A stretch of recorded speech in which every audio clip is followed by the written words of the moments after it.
जय प्रभु यीशु। आमीन। हालेलुया। अनजाने में किया गया पाप। 22वां। फिर जब तुम इन सब आज्ञाओं में से जिन्हें यहोवा ने मूसा को दिया है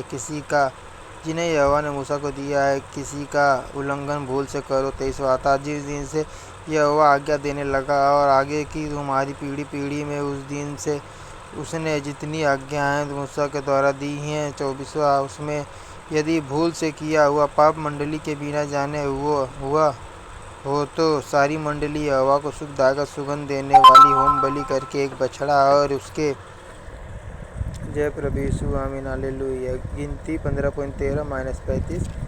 संग नियम के अनुसार उसका अन्न बलि और अर्घ चढ़ाए और पाप बलि करके एक बकरा चढ़ाए। 25वां।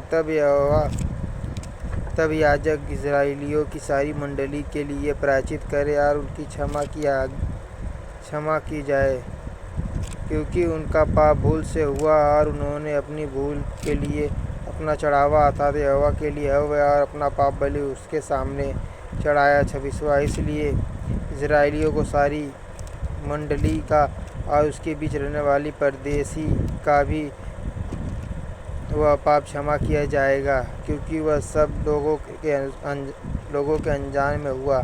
27वां। फिर यदि कोई प्राणी भूल से पाप करे तो वह 1 वर्ष की एक बकरी पाप बलि करके चढ़ाए। 28वां। और याजक भूल से पाप करने वाले प्राणी के लिए यहोवा के सामने प्रायश्चित करे, अतः इस प्रायश्चित के कारण उसका वह पाप क्षमा किया जाएगा। 29वां। जो कोई भूल से कुछ करे, चाहे वह इस्राएलियों में देशी हो चाहे तुम्हारे बीच परदेशी होकर रहता हो, सबके लिए तुम्हारी एक ही व्यवस्था हो। 30वां। परंतु क्या देशी क्या परदेशी जो प्राणी ढिठाई से कुछ करे वह यहोवा का अनादर करने वाला ठहरेगा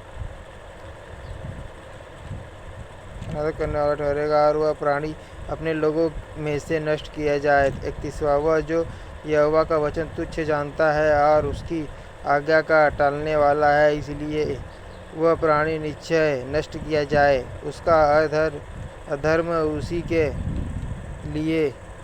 उसी के सिर पड़ेगा। जय प्रभु यीशु। आमीन। Hallelujah. Hallelujah. Hallelujah. Hallelujah. Hallelujah. जय प्रभु यीशु। आमीन।